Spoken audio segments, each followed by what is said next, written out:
Terima kasih Yosepin sudah menyampaikan materi tentang pengukuran dan penyajian laporan keuangan. Di sini sebenarnya ada dua materi Yosepin dan yang lain juga ya. Pengukuran laporan keuangan, penyajian laporan keuangan. Cuma digabung, pengukuran dan penyajian laporan keuangan. Mestinya sebelum menyampaikan pengukuran dan penyajian bisa dimulai dari pengertian apa itu laporan keuangan. Coba Malika ya, masih ingat nggak laporan keuangan itu apa?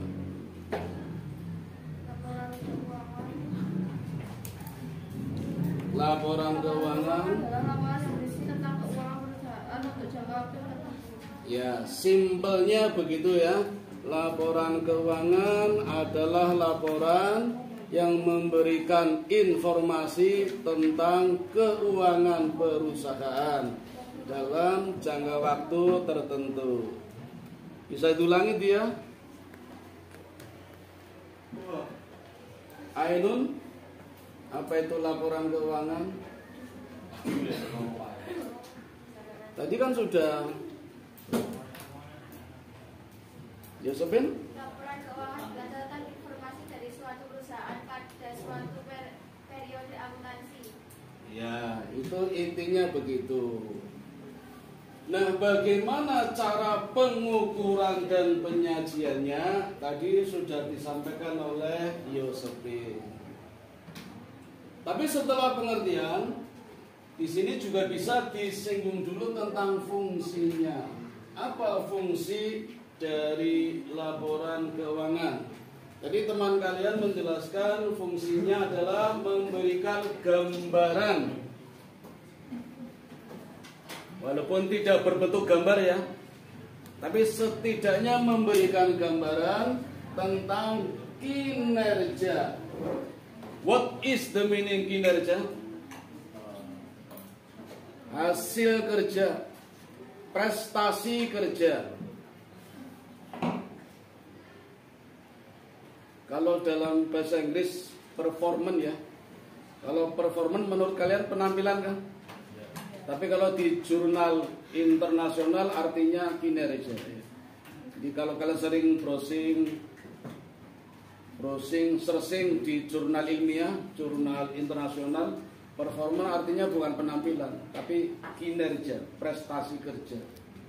Nah, kinerja keuangan bisa digambarkan di dalam laporan keuangan. Jadi dengan melihat laporan keuangan kita bisa tahu kinerja perusahaan ini bagus apa tidak.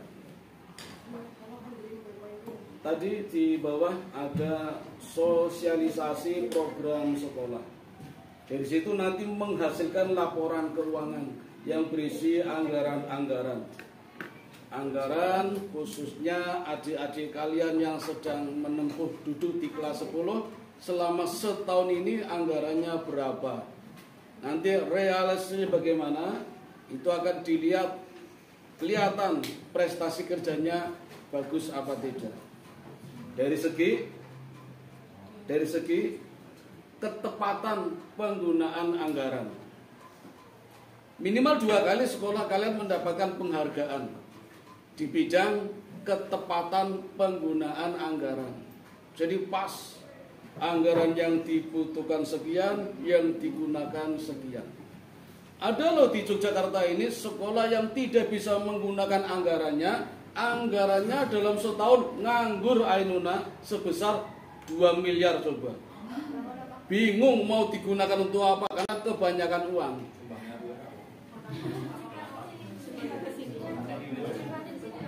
Apa yang terjadi?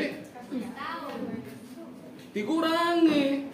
Dianggap tidak bisa menggunakan anggaran, tahun depannya dikurangi karena kelebihan anggaran kan. Makanya ini siasat ya. Bagaimana biar tahun depan tidak dikurangi anggarannya?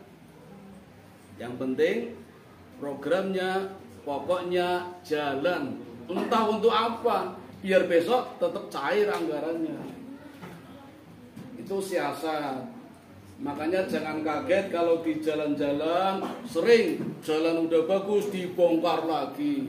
Alasannya ganti kabel yang baru, udah jadi bongkar lagi. Ganti apa? Fiber, fiber optik itu ya. Ganti-ganti terus.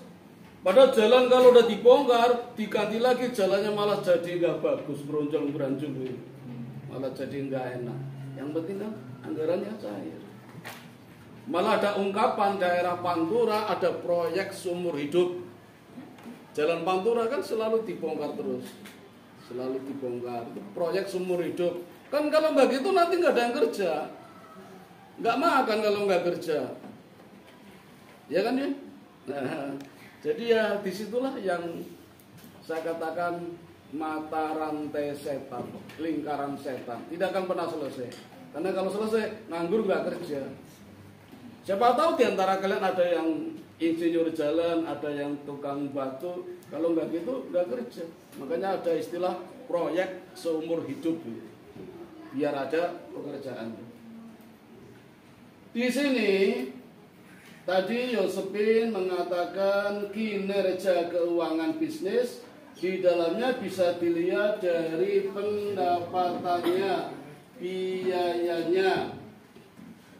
Nah, dengan membandingkan pendapatan dan biaya akan diketahui perusahaan itu laba atau rugi. Maka rumusnya ya Yosepin, yang lain juga ya. Pendapatan P ya harus lebih besar daripada B, beban. Maka hasilnya laba atau profit. Pendapatannya lebih besar daripada beban. Pendapatan yang diperoleh lebih besar daripada biaya yang dikeluarkan. Kan sisa, namanya laba atau profit. Kalau kebalikannya namanya rugi, lebih besar biayanya daripada pendapatannya. Kalau sama, namanya apa? Pas, impas. Bahasa Jawanya buk. Pulang pokok. Balik modal. Sama aja ya. Nah, kerennya BIP. Break even point. Kondisi di mana tidak laba, tidak rugi. Ning jane rugi. Nah, tuh. BEP tidak laba, tidak rugi. Pas, tapi kan rugi. Kulaan kacang 1.000 digodhog, didol, payu 1.000. Laba tuh rugi? Jane rugi. Tapi dianggap BEP, balik modal ya. Tapi rugi. Rugi tenaga, rugi waktu, rugi energi. Godhoke nganggo gas ora diitung, diitung rugi. Nganggo minyak tanah, diitung rugi. Saya punya simbah, tapi bukan simbah beneran. Simbah-simbahan. Ketika saya PKKN, kuliah kerja nyata di daerah Kaliwanglu, sebelum Pakem, Kulon, simbah saya. Jam 3 malam berangkat kerja, 3 malam. Gendong jagung, sakrojo digendong, jalan kaki sampai Pasar Gading. Mana Pasar Gading? Alun-alun gitu, itu sebelum Kerapian, jam 3 malam.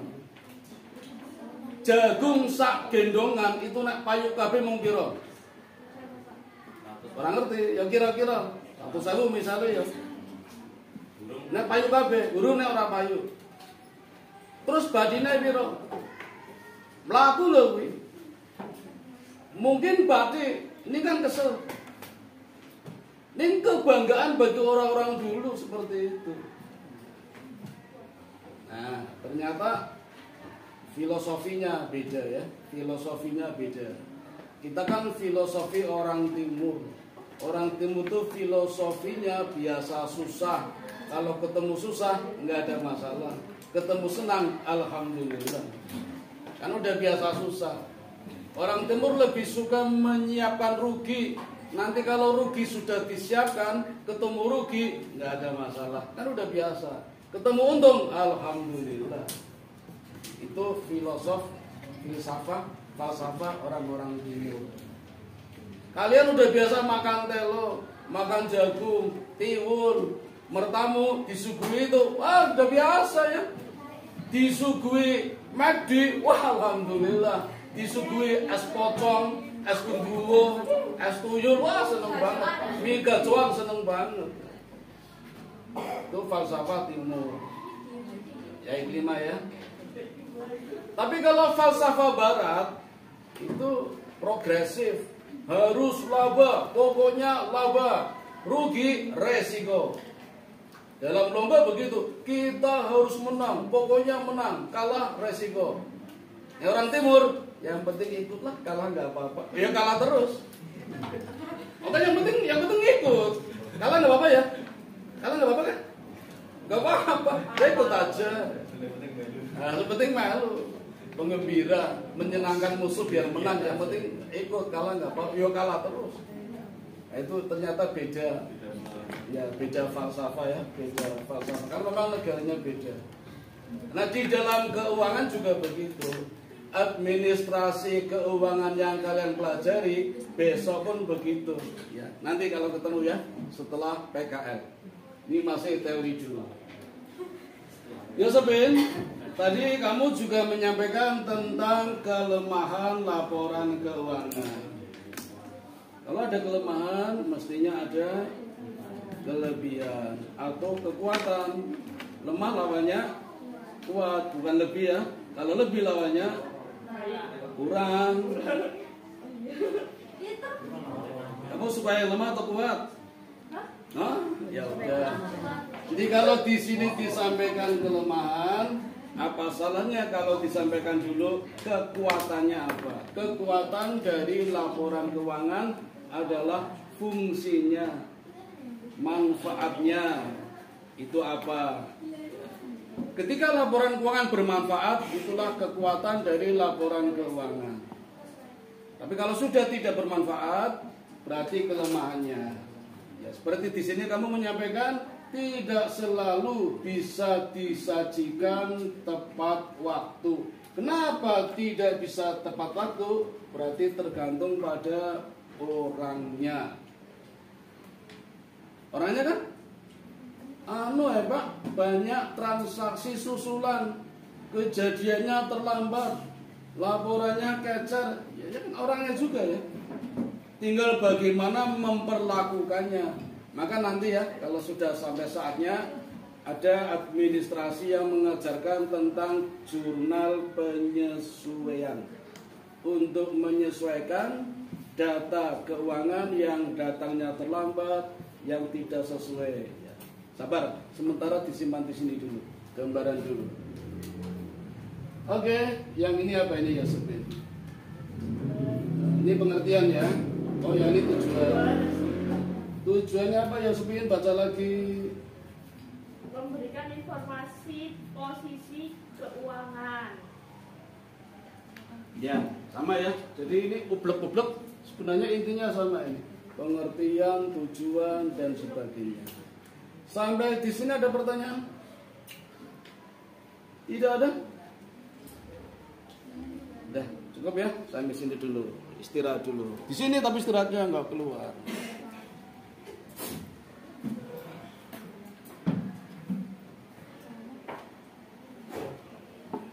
Farid siap.